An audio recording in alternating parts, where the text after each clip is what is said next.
What do you see as the three big areas that will be affecting the town during the next coming term, no matter who's elected?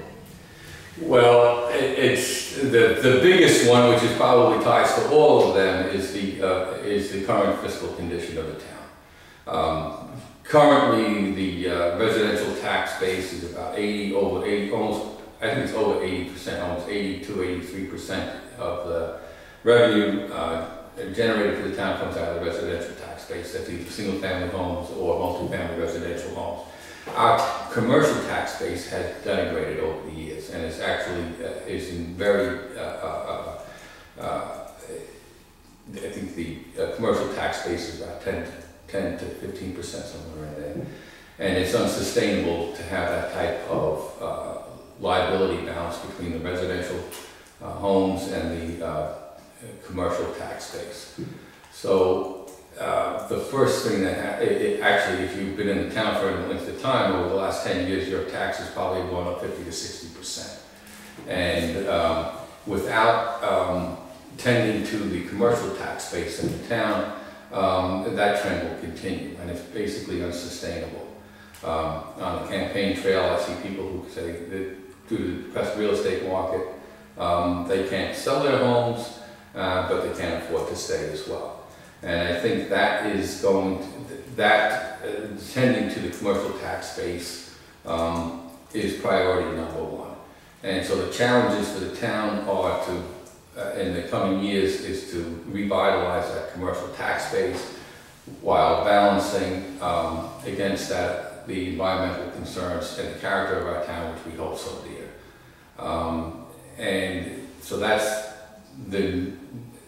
the major balancing act that has to occur. Then obviously there's going to be budgetary concerns. Presently the CSEA doesn't have a contract, that's still in negotiation, has been in negotiation for a lot of years.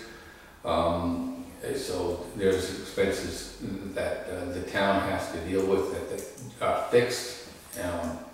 And I find it that it's somewhat, at this point, given the onerous tax burdens, you've basically you have to can't put these burdens back on the residents anymore. The private property has no meaning if you're paying tens of thousands of dollars in real estate taxes, and it's a huge hardship. So that has to be addressed, and it has to be, there has to be addressed by being receptive toward a sensible, reasoned commercial development. I think another issue is revisiting the issue of sewer diversion in order to open up the Hallett's Mill sewer plant to more flow and bringing some of the Peekskill and opening up capacity at the Yorktown sewer plant. And I think there's something that has to be pushed. Presently, even talking to some of the candidates like John Testa, just recently they're telling us that is a dead issue. It can't be a dead issue. That has to be aggressively pursued. The other thing is to look at unfunded mandates and what rolls downhill from the upper levels of government, both state and county. There has to be a pushback because the town of Yorktown tax residents can't bear these burdens anymore on their own. And so I think it takes an aggressive and astute